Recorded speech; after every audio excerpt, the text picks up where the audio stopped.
नमस्कार, आधा Vidarbha news channel में आप सभी का हार्दिक स्वागत है। आज हम मुलाकात करने आए हैं महाराष्ट्र के सबसे जाने माने विदर्भवादी के नाम से जानने वाले बाबारावजी मस्के इनसे। सबसे पहले आधा विदर्भ न्यूज चॅनल में आपका हार्दिक स्वागत है। प्रथम राजुरा विधानसभेची जनता ला तुम्ही एक संदेश दिलेले होते की मी येणाऱ्या निवडणुकीमध्ये उभं राहणार, नामांकित करणार, परंतु तुम्ही नामांकित केलेले नाही, तर राजुरा विधानसभेची जनता याला कारण विचारत आहे। नमस्कार, मी बाबाराव मस्की। मागील 21 वर्षापासून मी राजुरा भूमीवरून संपूर्ण विदर्भासाठी विदर्भ राज्य झाला पाहिजे म्हणून खूप सारे मी आंदोलन केलं आहे, पदयात्रा केली आहे। आता मागील मी 16 ऑगस्टला मी नागपूरला आपला संविधान चौकामध्ये मी आता माझी पत्नी आम्ही दोघांनी मिळून लोखंडी पिंजऱ्यामध्ये आम्ही 16 दिवस अन्नत्याग आंदोलन केला। त्या पिंजऱ्यामध्ये लोखंडी पिंजऱ्यामध्ये बसून आम्ही दोघांनी आपला उपोषण केला आणि एक साखळी उपोषण बी केला। असे आंदोलन आम्ही करून आम्ही पाहिलं आहे का नागपूरची जनता आणि संपूर्ण विदर्भाची जनता खास करून आमची राजुरा जनता ही विदर्भाच्या बाजूने झुकून नाही राहिली। हा चित्र मी संपूर्ण या विधानसभा क्षेत्रामध्ये मी मागील 1 महिना पहिले मी फिरलो, इथे प्रचार सुद्धा केला मी का मी उभा राहणार आहे म्हणून, परंतु इथे जातीवादी शक्ती सक्रिय झाल्या। या चारी तालुक्यामध्ये जातीवादी जिथे लढाई चालू आहे, धनुजी कुणबी, खैरे कुणबी, आदिवासी, हे संपूर्ण मी चित्र पाहतो इथं खूप अंदरपर्यंत गेलाय। त्याला मी विदर्भाच्या मुद्द्यानं ते लोक निघतच नाही, त्यांना जातीवादी नेतेच पाहिजे, जातीवादी लोकांना जातीवादी नेते पाहिजे। इथे मातीचा सवालच नाही उरला। इथे आज विदर्भाचा विकास झाला पाहिजे। इथल्या कास्तकारांचा जे रेट म्हणजे भाव, त्यांना तुरीला भाव नाही, त्यांच्या सोयाबीनला भाव नाही, कापसाला ते चुरीत गेला यांचा। फक्त यांना आपल्या जातीचा माणूस पाहिजे। इथले शेतकरी ज्यात मागील 25 वर्षापासून 1994 पासून या भूमीवर 25 ते 35 हजार शेतकरी आत्महत्या करून राहिले। आपल्या गावापर्यंत राजुऱ्यापर्यंत कोरपण्या ज्योती या गोंडपिपरी या कोरपण्यापर्यंत येऊन ठेपलं आत्महत्याचं सत्र।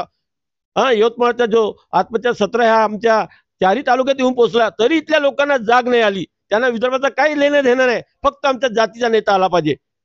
तुम्ही विचार केला की इथं जातीवाद हा मुळापर्यंत गेलाय, याला आपण समूळ नष्ट करू शकत नाही। इथे विदर्भाचा मुद्दा का कोणताच मुद्दा चालत नाही, ते चांगल्या मोठ्या मोठ्या पार्ट्याचाही मुद्दा चालला, फक्त जातीचा मुद्दा चालत आहे। म्हणून मी हा माघार घेतली आहे, कारण इथे धनाढ्य पैसेवाले इथं आले आहे। एक एक माणूस आपल्या चोरीच्या पैशाने, आपल्या बेईमानीच्या पैशाने, कमवलेल्या पैशाने ते इथं लोकांना बेवकूफ बनवून राहिले। आज इथे एक एक नेता, इथला काँग्रेसचा नेता तर कमीत कमी 50-100 करोडचा खर्च करून राहिला। इथे चटप साहेब जे म्हणते का मी गरीब आहो, तो आज नेता इथे 50 करोडचा वर्थ पैसा उडवून राहिला। हा भोंगडे आज कुठून आला माहित नाही। तो भोंगडे आज इथं 50-100च्या जवळपास करोड खर्च करून राहिला। हे फुसे जो कोकणला लुटून इथं आज आलाय चंद्रपूर जिल्ह्याचा, तो माणूस इथं आज 50-60 करोड मी उडवतो म्हणते, इथं लोकांना विकत घेतो म्हणते। मी गरीब माणूस इथं का टिकणार? आज हे 3,50,00,000 लोक जे लाख जनता आहे, मतदार आहे, या लोकांना मी काय देऊ? माझ्यावर काहीच नाही, फक्त विदर्भाचा मुद्दा।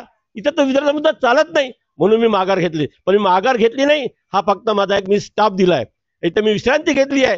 हा मी बघत आहो का आता याच्यात का होणार आहे चित्र समोर। आता याच्यामध्ये चटप साहेब ची हार होणार आहे।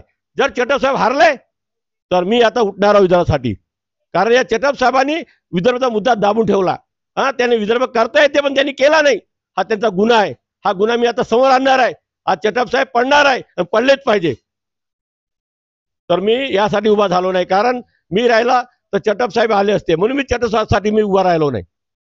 ज्या प्रकारे तुम्ही म्हटले की मी सध्या आता स्टॉप केलेला आहे, तर निवडणूक झाल्यानंतर जी तुमची समोरची वाटचाल काय राहणार आहे? आता येत्या 1 मे येणार आहे। आता समोर आता जानेवारी, फेब्रुवारी, मार्च नंतर मे महिना येणार आहे, जिथे आपला हा महाराष्ट्राचा काळा दिवस म्हणजे विदर्भाचा काळा दिवस आम्ही तिथून सुरुवात करणार आहोत आमच्या युद्धाची। आता एक नवीन नेता, विदर्भासाठी नवीन नेता आता मी माझ्या रूपानं, या कोणी दुसराही येईल त्याच्या रूपानं मी त्याला सपोर्ट करीन, कारण तो इमानदार येणार आहे, मी बी इमानदार येणार आहोत। आम्ही असे इमानदार लोक आता आमची आता मीटिंग होणार आहे येणाऱ्या दिवसामध्ये। त्या मीटिंग मधून आमचा एक नेता ठरवू आम्ही, आणि 1 मे पासून आमच्या विदर्भाचा इमानदारीची लढाई जो आज महाराष्ट्र म्हणजे एक महाराष्ट्रातून विदर्भ वेगळा करण्यासाठी एक इमानदार नेता, त्या मिहीर असो या माझा कोणी मित्र असाल, आम्ही असे मिळून आता विदर्भाची समोर वाटचाल उभी करणार आहोत. विदर्भाची आता इमानदारीची लढाई, आर पारची लढाई आम्ही त्याला लढणार आहोत. त्या लढाईला संपूर्ण विदर्भाची 2.5 कोटी जनता साथ देणार आहे. कारण इथे धोकेबाज नेते, फ्रॉड नेते सगळे निघून गेले आता.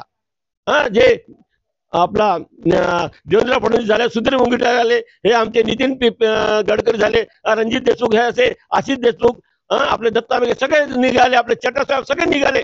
विदर्भाला या लोकांनी धोका दिलाय. आज चटप साहेबांनी जे 12 वर्षापासून विदर्भ राज्य समितीचे ते प्रमुख होते, पण आज प्रमुख नाही आहे, ते आज परिवर्तन आघाडीचे प्रमुख झाले आहे. महाराष्ट्राच्या परिवर्तनाचे ते आघाडीचे ते नेते झाले आहे. त्यांनी विदर्भाचा मुद्दा सोडला. आज तो खरा इमानदार नेता राहिला होता, तो विदर्भाचं नाव निवडणूक लढवली असती. कशाला जाऊन त्या महाराष्ट्राच्या लोकांच्या मांडीवर जाऊन बसला तो? मला उत्तर द्या त्यांनी. मी त्याला बोलतो या शब्दात, माझ्या मनातून पूर्ण विदर्भाच्या लोकांना मी शिवा निघत आहे. उद्या निघणार, आज बी निघणार, काली निघाल्या, आणखी समोर निघणार राहील. काय हे धोकेबाज लोक आहे, यांच्याशी जनतेने आता ओळखायला पाहिजे. कारण हे मुद्दा उचलतात, पैसा कमवतात, आणखी या महाराष्ट्राच्या नेत्याच्या मांडीवर जाऊन बसतात. अशा या धोकेबाज लोकांना आता त्यांना पूर्ण संपवण्यासाठी आमची आता विदर्भ आघाडी आम्ही आता नवीन येणाऱ्या दिवसामध्ये आता राजुऱ्यामध्ये निवडणूक येणार आहे. नगर परिषदेच्या नगराध्यक्षाची त्या निवडणुकीमध्ये आम्ही आता उभे राहणार आहोत. मी आता त्या एखाद्या युतीमध्ये मी आता उभा राहणार आहोत. राजुरा विधानसभेच्या जनतेचा एक असा प्रश्न आलेला आहे की आता येणाऱ्या 2 दिवसानंतर म्हणजे 20 नोव्हेंबर 2024 ला निवडणूक आहे, तर राजुरा विधानसभेची जनता असं म्हणजे विचारून राहिलेली आहे, त्यांच्या थ्रू संदेश आलेला आहे की तुम्ही कोणाला समर्थन देणार? बरोबर आहे, हा प्रश्न आपला बरोबर आहे ना. मला बी आता जनतेला सुचवायचा हा प्रश्नाचं उत्तर. मी मागील इथे 2002 ला मी इथे आलो आहे, तेव्हापासून इथे हर निवडणुकीला आमदारच्या जातीवाद निवडणूक होता. आज मला माहित आहे इथे खैरे कुंभी म्हणून आमचे सुभाष ढोटे आहे, ते आपल्या जातीच्या लोकांना सोबत घेऊन चालत आहे. एक आहे आमचे चटप साहेब, ते आपल्या जातीला धनुजी कुंभीला घेऊन चालत आहे. भोंगडे साहेब ते बी आपल्या जातीला ना भाजपाला घेऊन चालत आहे. एक आमचा एक नेता आहे बिचारा, एक गरीब नेता आहे ज्याला मी समर्थन देणार आहोत, गजानन जुमनाके.